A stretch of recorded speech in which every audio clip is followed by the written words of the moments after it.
Bonjour tout le monde, c'est Agathe de la Pensée Colorée. Alors, je vous retrouve aujourd'hui pour un live que j'ai intitulé Comment rapidement passer à l'action ou se jeter à l'eau ou également la méthode du pansement. Alors, je vais vous expliquer d'où m'est venue cette envie de faire ce partage avec vous et ce que j'entends justement par cette méthode de sauter à l'eau. Bonjour Virginie, ou la méthode du pansement. Alors, l'anecdote, c'est la semaine dernière, je me suis retrouvée dans une situation où on nous avait sollicité pour rendre un service qui ne nous arrangeait pas du tout et où j'ai d'abord dit non, puis la personne a insisté et je me suis retrouvée dans une situation où j'ai dit à cette personne qui nous avait sollicité que j'allais à nouveau réfléchir avec mon conjoint et qu'on lui donnerait une réponse d'ici la fin de semaine. Donc ça, c'était le jeudi, je crois. Oui, le jeudi soir. Et je sentais bien au fond de moi que c'était pas une bonne décision à prendre pour nous d'accepter de rendre ce service. Il y avait beaucoup de choses qui intervenaient dans cette prise de décision. Mais pour moi, c'est toujours difficile de dire non. J'aime rendre service, j'aime me sentir utile, j'aime aider les gens. C'était une personne en plus qui était un petit peu dans une situation délicate, donc on pouvait l'aider, mais ça nous mettait, nous, dans une situation délicate. Donc, toujours est-il qu'à un moment donné, je me suis dit le vendredi soir, j'avais bien réfléchi tout au long de la journée et j'avais pris la décision de refuser de rendre ce service. C'était une décision réfléchie et puis vraiment de m'écouter avant tout. Et ce qui s'est passé, c'est que le vendredi soir, j'étais très contente de moi d'avoir pris cette décision. Et je me suis dit, du coup, j'appellerai comme prévu d'ici la fin du week-end, donc dimanche soir, la personne pour la tenir informée. Et puis, je me suis rendu compte qu'en pensant à ça, eh bien, il y avait une espèce de malaise qui montait en moi parce que je me rendais compte que ça faisait repousser de 48 heures pour moi, coucou Sophie, cette prise de décision et que j'allais rester 48 heures supplémentaires en fait dans cette situation assez désagréable pour moi où j'avais pris cette décision mais je ne m'étais pas encore affirmée. Je n'avais pas encore partagé cette prise de décision avec la personne concernée. Donc, qu'est-ce que j'ai fait? Vraiment, j'ai très vite fait le calcul entre le rapport, en fait, entre le coût et le bénéfice que j'avais de ne pas passer à l'action immédiatement. Et je me suis très vite rendu compte que pour moi, passer à l'action rapidement, immédiatement, dans l'instant présent, finalement, ça allait être un gros soulagement. Ça allait me permettre de mettre de côté tout ce que cette prise de décision engendrait, provoquait, et de me sentir apaisée, sereine et de pouvoir en fait passer à autre chose. Donc, j'ai décidé dans la foulée, j'ai pris mon téléphone, j'ai échangé avec la personne qui était concernée, qui a bien entendu, bien compris ce que je lui exprimais. Et quand j'ai raccroché, je me suis vraiment rendu compte du bénéfice que ça avait eu pour moi de passer à l'action immédiatement et de ne pas repousser, procrastiner dans cette prise de décision, enfin de ce passage à l'action en téléphonant. Et j'étais vraiment contente de m'être écoutée et puis de m'être bougé les fesses pour avancer. Et c'est ce qui se passe très très souvent dans mon cas et dans le cas de mes clientes quand il y a quelque chose qui n'est pas particulièrement agréable à faire. Moi, par exemple, je suis quelqu'un que j'aime pas particulièrement le téléphone. J'ai fait 14 ans de prospection téléphonique quand j'étais commerciale et autant, bien sûr, je fais des coachings par Skype, par téléphone avec mes clientes sans aucun souci, mais prendre mon téléphone pour faire une demande, devoir, j'aime pas le téléphone dans ce type de situation. Donc, quand je dois prendre mon téléphone justement pour, là, c'était dire non à quelqu'un, c'était quelque chose que je faisais vraiment un reculon, quelque chose qui n'était pas simple pour moi. Et généralement, quand on vit une situation justement qui n'est pas évidente, qui nous fait sortir de notre zone de confort, on peut avoir tendance à se dire, allez, je la mets de côté et j'y penserai demain ou après-demain. Ou moi, c'était le cas d'avoir dit, je reviens vers toi d'ici dimanche soir et me dire, voilà, je vais appeler au dernier moment. Et finalement, c'est tout le contraire. qui se passe dans ces cas-là, parce que qu'est-ce qui se passe quand on ne passe pas à l'action immédiatement et qu'on redoute quelque chose, un passage à l'action, eh bien, ça fait une sorte de gaspillage énergétique pour nous, où dès qu'on va y penser, pendant les jours jusqu'à ce qu'on passe enfin à l'action, eh bien, on va avoir une petite poussée d'adrénaline, on va se dire oh là là, mais c'est vrai que j'ai ça à faire. Et ça va nous plomber, ça va nous bouffer notre énergie, et puis ça va nous gâcher aussi les moments. À chaque moment qu'on y pense, ben voilà, on va avoir ça, cette pensée qui va nous revenir à l'esprit, et ça a un impact extrêmement négatif. Donc c'est pour ça que je trouve que de passer immédiatement à l'action quand on a pris notre décision, eh bien ça évite tout ça. Et c'est vraiment la prise de conscience que j'ai eue, de me dire, ben voilà, on est vendredi soir, ok, combien de temps ça va me mettre de passer à l'action? Ben, j'avais mon téléphone, composé le numéro, la conversation a duré à peine 5 minutes, et quel soulagement après avoir passé ces 5 minutes. Alors que si j'avais attendu, eh bien le vendredi soir, au moment où je me serais couchée, je me serais dit, ah oui, c'est vrai qu'il va falloir que je passe ce coup de téléphone. Oui, oui, oui. Alors qu'est-ce que je vais dire? Parce que moi, j'ai un peu tendance dans ces cas à préparer et à vouloir anticiper, me dire, mais qu'est-ce que je vais répondre, avoir toujours le scénario catastrophe pour être préparé au maximum. Et finalement, la spontanéité a fait que l'échange s'est très très bien passé, et que du coup se jeter à l'eau, c'est pour ça que je dis toujours cette image de se jeter à l'eau, c'est toujours le plus long à faire. En fait, le plus difficile à vivre, c'est cette attente quand on redoute quelque chose.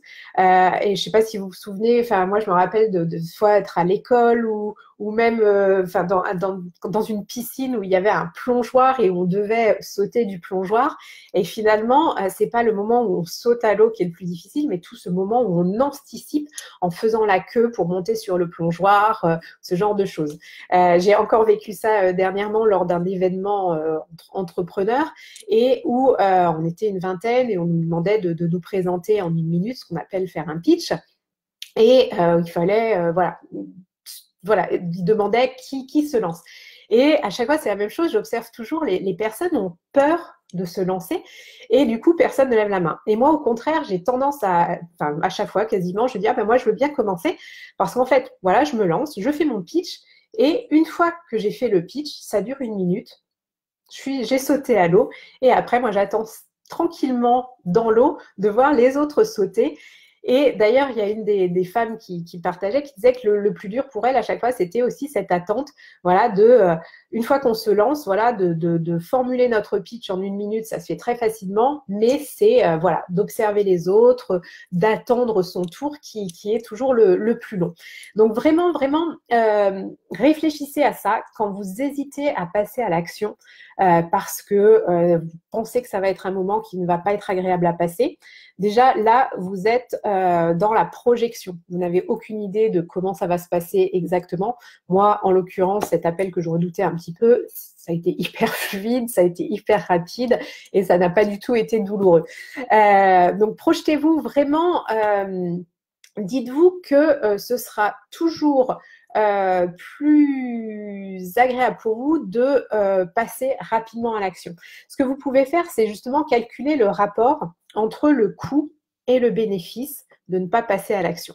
Donc moi, par exemple, dans mon exemple, le bénéfice de ne pas passer à l'action vendredi soir, c'était d'être tranquille vendredi soir, sur le moment finalement. Parce que, oui, je me disais, voilà, je ne passe pas le coup de fil ce soir, mais c'était vraiment à l'instant T. Parce que c'était le seul bénéfice que je pouvais avoir finalement. Parce que les coûts que ça ça engendrait de ne pas passer à l'action vendredi soir, c'était de pouvoir me recoucher le vendredi soir et le samedi soir en y pensant. Le coup, c'était aussi d'avoir, comme je vous le disais, des petites poussées d'adrénaline à chaque fois que j'allais y penser. Ça pouvait me gâcher mon week-end. Qu'est-ce que ça pouvait ça pouvait aussi, comme je disais, à se projeter, à imaginer les scénarios, c'est une perte de temps, c'est une perte d'énergie. Donc, en gros, moi, le rapport entre le coût et le bénéfice, c'était énorme.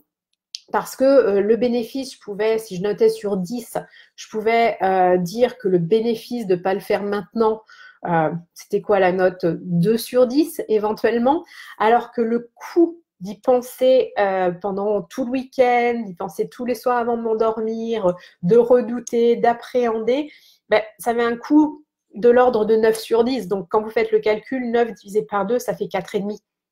Et du coup, il y avait beaucoup plus de coûts à ne pas passer à l'action que de bénéfices à rester dans cette situation. Donc, faites cet exercice. Je l'appelle aussi comment dire, l'histoire du pansement. C'est exactement la même chose. Vous savez, quand on a un pansement qu'on a gardé longtemps et puis qu'on hésite, on n'a pas envie de l'enlever de notre peau parce qu'on redoute comment dire, la douleur qu'on va subir. C'est toujours la même chose. Si vous y allez d'un coup en donnant un coup sec, ben voilà, c'est passé. Oui, ça fait un tout petit peu mal sur le moment, mais c'est passé. Alors que si vous y allez lentement, en hésitant, là, ça va être beaucoup moins franc et ça va être beaucoup plus douloureux. Et vous allez, en fait, finalement, vous avez dit, ben, j'aurais mieux fait d'y aller très rapidement. Alors, Virginie me dit, pour ça, il faut bien se connaître et aller à l'écoute de soi-même. Tout à fait. C'est vraiment de prendre le temps de vous poser parce que généralement, ce genre de prise de décision, notamment quand on procrastine, ça va être de se dire, voilà, je mets ça de côté et puis hop, je balaye ça sous le tapis et puis on verra bien. Mais à moins que ce soit pour des choses vraiment qui ne soient pas importantes, des détails un peu futiles et que, en effet, ça n'ait pas d'impact, que vous mettiez ça de côté et que vous ne passiez jamais à l'action.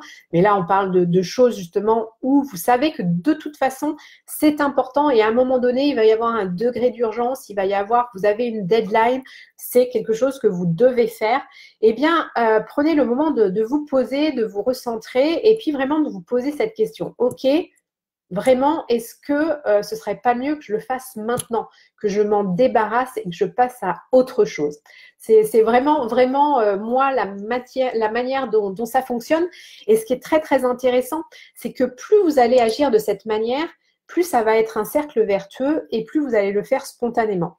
Parce que ça, moi, je me rappelle, il y a encore 4 ans, j'aurais jamais appelé vendredi en me disant ah non, non, non, mais là, prendre mon téléphone, ça me saoule, j'ai pas envie. Non, non, je vais profiter du moment, je ferai ça à un autre moment. Et ça m'aurait pris du temps et j'aurais probablement appelé le dimanche soir à 20h30 en me disant oh, j'ai pas appelé, là, faut que je le fasse. On n'appelle pas les gens après 20h. Enfin voilà, j'aurais été vraiment dans un mode d'urgence et au pied du mur et en ayant passé un mauvais week-end. Et ça fait quand même quelques années maintenant que j'applique cette méthode. Et plus ça va, plus je le fais spontanément. Vendredi, sincèrement, le fait de me dire au début, en plus je partageais avec une amie sur WhatsApp, je lui dis oh, bah, écoute, j'ai pris ma décision, je vais refuser de rendre ce service parce que nous, ça nous implique trop. Et j'ai noté, bah, j'appellerai comme prévu dimanche. Et tout de suite, en écrivant ça, je me suis dit non, mais je ne vais pas appeler dimanche, je vais me débarrasser de ça et je vais appeler maintenant. Donc ça va vraiment être, au bout d'un moment, ça devient un automatisme finalement et ça vous allège la vie. Donc vraiment, vraiment, je vous incite la prochaine fois que vous vous retrouvez dans une situation où vous avez quelque chose de pas très agréable à faire, une situation qui est un peu bancale, quelque chose, un passage à l'action que vous appréhendez, posez-vous et réfléchissez à ça et projetez-vous aussi dans le fait de vous dire waouh, mais quand je vais avoir terminé cette action, quel soulagement je vais ressentir. Ça vous aide aussi quand vous vous mettez dans l'état de sensation, d'émotions que vous allez ressentir une fois que vous serez passé à l'acte. Eh bien, ça aussi, ça va être très motivant, ça va être très positif et ça va vous aider à passer d'autant plus facilement à l'action. Voilà, bah écoutez, c'était ce que j'avais envie de partager avec vous. N'hésitez pas si vous avez des questions, des commentaires lorsque vous regarderez le replay, à les mettre en commentaire, j'y répondrai avec plaisir. Et puis si vous avez aussi justement du mal à passer à l'action, que vous avez un projet à cœur, que ce soit un projet personnel ou professionnel, que vous avez justement envie de changer de vie, que vous avez envie de passer à l'action pour avancer dans votre vie, n'hésitez pas à prendre rendez-vous avec moi pour une séance découverte gratuite. Nous passerons 30 minutes ensemble. Je vous aiderai, donc ça se passera au téléphone, je vous aiderai à y voir plus clair dans votre situation. Je vous aiderai à identifier ce qui vous empêche d'avancer aujourd'hui et quelle pourrait être cette première étape que vous mettriez en place pour avancer vers la vie de vos rêves. Donc, n'hésitez pas à prendre rendez-vous. Je vais remettre le lien pour prendre rendez-vous pour cet appel découverte. Tout se trouve de toute façon sur mon site internet www.penser-coloré.com et ce sera avec plaisir que j'échangerai avec vous pour vous aider à avancer sur vos projets. Belle journée et à très vite. Bye bye.